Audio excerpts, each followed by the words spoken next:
नमस्कार, ये आकाशवाणी पटना है। अब आप अभिषेक दास से प्रादेशिक समाचार सुनिए। पहले मुख्य समाचार। ऑपरेशन सिंदूर पर भारत के राजनयिक वैश्विक संपर्क के लिए गठित 7 सर्वदलीय प्रतिनिधिमंडल में से पहला दल आज 4 देशों की यात्रा पर रवाना होगा। सर्वोच्च न्यायालय में आज भी वक्फ संशोधन अधिनियम की संवैधानिकता को चुनौती देने वाली याचिकाओं पर सुनवाई होगी। निगरानी जांच ब्यूरो ने अररिया जिले के रानीगंज के प्रखंड विकास पदाधिकारी और लेखापाल को 1.5 लाख रुपए रिश्वत लेते रंगे हाथ गिरफ्तार किया। और मौसम विभाग ने आज कटिहार, किशनगंज और पूर्णिया जिले में कुछ स्थानों पर भारी बारिश की चेतावनी जारी की। अब समाचार विस्तार से। ऑपरेशन सिंदूर के संदर्भ में आतंकवाद के खिलाफ भारत की रणनीति से दुनिया को अवगत कराने के लिए 7 सर्वदलीय प्रतिनिधिमंडलों का पहला दल आज 4 देशों की यात्रा पर रवाना होगा। शिवसेना सांसद श्रीकांत शिंदे के नेतृत्व में यह प्रतिनिधिमंडल संयुक्त अरब अमीरात, लाइबेरिया, लोकतांत्रिक गणराज्य कांगो और सियरा लियोन का दौरा करेगा। श्री शिंदे ने कहा कि पाकिस्तान आतंकवाद को कैसे बढ़ावा दे रहा है, इसकी जानकारी पूरे विश्व को दी जाएगी। जिस देश में हम लोग जा रहे हैं, किस प्रकार से भारत का स्टैंड पक्ष वहां पर रखना है और जिस तरीके से भारत इतने सालों तक टेररिज्म से लड़ता है, जिस तरीके से पाकिस्तान भारत पर हमले करता है, टेररिज्म को बढ़ावा देने का काम कर रहा है, अलग अलग टेररिस्ट ऑर्गेनाइजेशन को पनाह देने का काम कर रहा है। पाकिस्तान जिस प्रकार से ये कारनामे इतने सालों तक कर रहा है वो पूरे दुनिया को भी पता होना बहुत जरूरी है। जनता दल यूनाइटेड के सांसद संजय झा के नेतृत्व में दूसरा प्रतिनिधिमंडल कल इंडोनेशिया, मलेशिया, दक्षिण कोरिया, जापान और सिंगापुर रवाना होगा। डीएमके सांसद कनी मोई के नेतृत्व में एक प्रतिनिधिमंडल स्पेन, ग्रीस, स्लोवेनिया, लातविया और रूस जाएगा।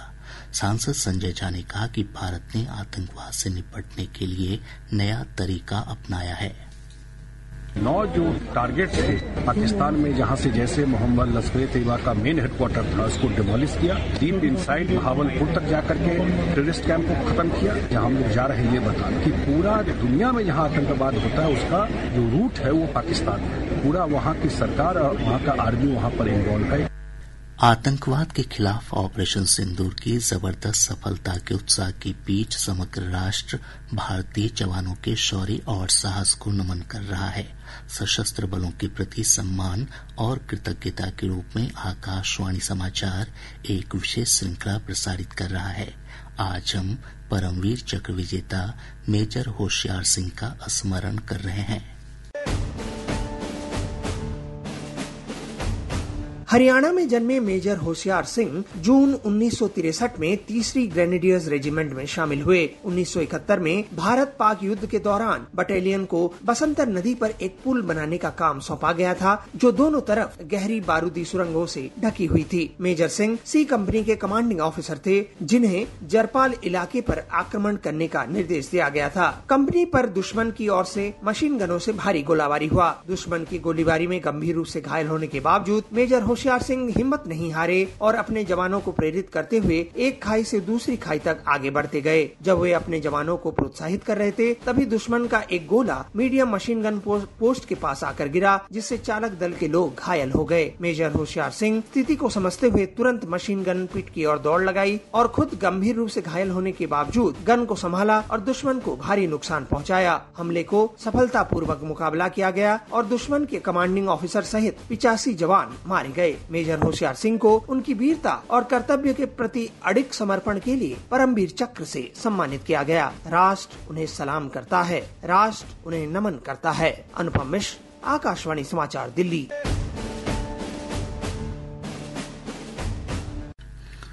सर्वोच्च न्यायालय में आज भी वक्फ संशोधन अधिनियम 2025 की संवैधानिकता को चुनौती देने वाली याचिकाओं पर सुनवाई होगी। प्रधान न्यायाधीश B.R. गवई और न्यायमूर्ति A.G. मसीह की पीठ आज इस मामले में केंद्र सरकार का पक्ष सुनेगी। कल हुई सुनवाई के दौरान पीठ ने कहा कि इस कानून पर रोक लगाने के लिए मजबूत मामला पेश करना होगा। प्रधान न्यायाधीश ने कहा कि संसद द्वारा पारित कानूनों में तब तक अदालतें हस्तक्षेप नहीं करती जब तक कि उनमें स्पष्ट रूप से असंवैधानिकता साबित न हो जाए। गृह मंत्रालय ने पद्म पुरस्कार 2026 के लिए नामांकन आमंत्रित किए हैं। नामांकन 31 जुलाई तक राष्ट्रीय पुरस्कार पोर्टल के माध्यम से ऑनलाइन किया जा सकता है। मंत्रालय ने कहा है कि सभी आवश्यक जानकारियां पोर्टल पर विशेष फॉर्मेट में दी जानी चाहिए। उसमें जिन व्यक्तियों को पुरस्कार देने का अनुमोदन किया जा रहा हो, उनकी विशिष्ट और असाधारण उपलब्धियों का भी संदर्भ सहित स्पष्ट उल्लेख होना चाहिए। उप मुख्यमंत्री सह कृषि मंत्री विजय कुमार सिन्हा ने कहा है कि किसानों को खेती बाड़ी से संबंधित जानकारियां स्थानीय भाषाओं में उपलब्ध कराई जाए। श्री सिन्हा पटना में खरीफ महाअभियान सह कार्यशाला के उद्घाटन समारोह को संबोधित कर रहे थे। उन्होंने कहा कि सरल हिंदी भाषा में कृषि योजनाओं और तकनीकी कार्यक्रमों का नाम रखने से किसानों को काफी लाभ होगा। ये खरीफ से शारदीय फसल जो मेरे संस्कृति और हिंदी शब्द में है, वो अरबी शब्द था। मुगलों के समय वो शुरू, और रब्बी भी अरबी शब्द था, उसका वासंतिक फसल, और अब ये चलेगा। इसका उपयोग आम भाषा में होगा, तो इसलिए कोई प्रॉब्लम नहीं है, कोई समस्या नहीं है। किसान जिस भाषा को समझे उस भाषा में उसको अपनी भाव रखनी चाहिए। राज्य के प्रारंभिक विद्यालयों में 7,279 विशेष शिक्षकों की नियुक्ति होगी। इनमें कक्षा 1 से 5 के लिए 5,534 विशेष विद्यालय अध्यापक के पद हैं। कक्षा 6 से 8 के लिए कुल 1,745 रिक्त पद हैं। नियुक्ति के संबंध में शिक्षा विभाग ने बिहार लोक सेवा आयोग को दिशा निर्देश भेजते हुए शीघ्र विज्ञापन जारी करने का अनुरोध किया है। पटना उच्च न्यायालय ने राज्य के अंगीभूत महाविद्यालयों में लॉटरी सिस्टम से प्राचार्यों की पोस्टिंग प्रक्रिया पर अगले आदेश तक के लिए रोक लगा दी है। न्यायमूर्ति राजेश वर्मा की एकल पीठ ने इस संबंध में राजभवन द्वारा जारी अधिसूचना पर रोक लगाने का आदेश दिया। साथ ही न्यायालय ने कहा कि यदि राजभवन चाहे तो अधिसूचना में सुधार करके नई अधिसूचना जारी कर सकता है। मामले की अगली सुनवाई 16 जून को होगी। प्रादेशिक समाचार आप आकाशवाणी पटना से सुन रहे हैं। ताज़ा समाचारों के लिए आप हमारे x handle AIR News _ Patna पर जा सकते हैं। चक्रवातीय परिसंचरण के प्रभाव से राज्य के अधिकांश हिस्सों के मौसम में बदलाव हुआ है। पिछले 24 घंटों के दौरान राज्य के उत्तरी हिस्सों में कई स्थानों पर हल्की से मध्यम बारिश हुई है। वहीं दक्षिणी हिस्सों में भी कई जगहों पर बारिश दर्ज की गई। मौसम विभाग ने आज कटिहार, किशनगंज और पूर्णिया जिले में कुछ स्थानों पर भारी बारिश की चेतावनी जारी की है। वहीं पूर्वी चंपारण, पश्चिमी चंपारण, शिवहर, सीतामढ़ी और मधुबनी जिले में कई जगहों पर तेज हवा के साथ बारिश और वज्रपात की संभावना है। अगले 5 दिनों के दौरान अधिकतम एवं न्यूनतम तापमान में कोई विशेष परिवर्तन की संभावना नहीं है। दिनांक 21 मई 2025 को राज्य के पश्चिम चंपारण, पूर्वी चंपारण, शिवहर, सीतामढ़ी और मधुबनी जिलों के कुछ स्थानों पर मेघ गर्जन, वज्रपात और तेज हवा 50 से 60 किलोमीटर प्रति घंटा चलने की संभावना है। राज्य के शेष जिलों के 1 या 2 स्थानों पर मेघ गर्जन, वज्रपात और तेज हवा 40 से 50 किलोमीटर प्रति घंटा चलने की संभावना है। राज्य के कटिहार, किशनगंज और पूर्णिया जिले के 1 या 2 स्थानों पर भारी वर्षा होने की संभावना है। निगरानी जांच ब्यूरो की टीम ने अररिया जिले के रानीगंज के प्रखंड विकास पदाधिकारी रीतम कुमार चौहान और लेखापाल आदित्य प्रियदर्शी को 1.5 लाख रुपए रिश्वत लेते रंगे हाथ गिरफ्तार किया है। गिरफ्तार सरकारी कर्मी एक संवेदक से योजना का बिल पास कराने के एवज में घूस ले रहा था। वैशाली जिले के 6 स्वास्थ्य उपकेंद्रों को बेहतर स्वास्थ्य सेवाओं के लिए राज्य स्तरीय NQAS का प्रमाण पत्र प्रदान किया गया है।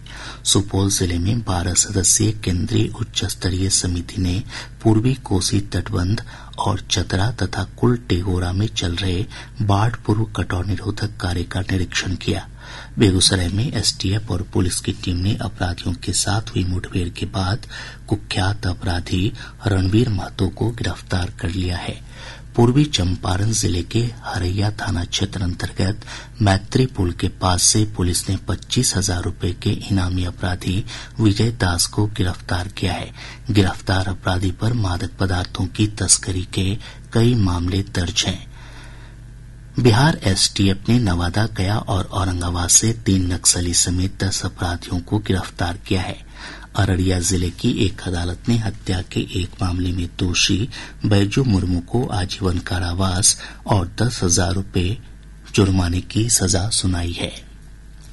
अब पटना से प्रकाशित प्रमुख समाचार पत्रों की सुर्खियां। आज के सभी समाचार पत्रों ने अलग अलग खबरों को प्रमुखता से प्रकाशित किया है। हिन्दुस्तान की सुर्खी है, बाढ़ सूखा से निपटने की तैयारी, इसी महीने मुख्यमंत्री ने उच्च स्तरीय समीक्षा बैठक कर दिए निर्देश। दैनिक जागरण ने लिखा है, 26 से 28 मई तक अभियान चला, पंचायतों में बनेगा आयुष्मान कार्ड। दैनिक भास्कर लिखता है, बिहार में नहीं हैदराबाद में होगा women's kabaddi world cup. Prabhat Khabar की सुर्खी है, पीएम मोदी राजस्थान के बीकानेर से थावे और पीरपैती स्टेशन के पुनर्विकास का कल करेंगे उद्घाटन। प्रसिद्ध वैज्ञानिक डॉक्टर जयंत विष्णु नार्लिकर और एमआर श्रीनिवास के निधन की खबर को राष्ट्रीय सहारा ने पहले पन्ने पर प्रकाशित किया है। आज अखबार ने सुप्रीम कोर्ट के एक आदेश को पहले पन्ने पर प्रकाशित करते हुए लिखा है, सिविल जज के लिए अब 3 साल वकालत जरूरी। और अब अंत में मुख्य समाचार एक बार फिर। ऑपरेशन सिंदूर पर भारत के राजनयिक वैश्विक संपर्क के लिए गठित 7 सर्वदलीय प्रतिनिधिमंडल में से पहला दल आज 4 देशों की यात्रा पर रवाना होगा। सर्वोच्च न्यायालय में आज भी वक्फ संशोधन अधिनियम की संवैधानिकता को चुनौती देने वाली याचिकाओं पर सुनवाई होगी। निगरानी जांच ब्यूरो ने अररिया जिले के रानीगंज के प्रखंड विकास पदाधिकारी और लेखापाल को 1.5 लाख रुपए रिश्वत लेते रंगे हाथ गिरफ्तार किया। और मौसम विभाग ने आज कटिहार, किशनगंज और पूर्णिया जिले में कुछ स्थानों पर भारी बारिश की चेतावनी जारी की। इसके साथ ही आकाशवाणी पटना से प्रसारित प्रादेशिक समाचार का ये अंक समाप्त हुआ।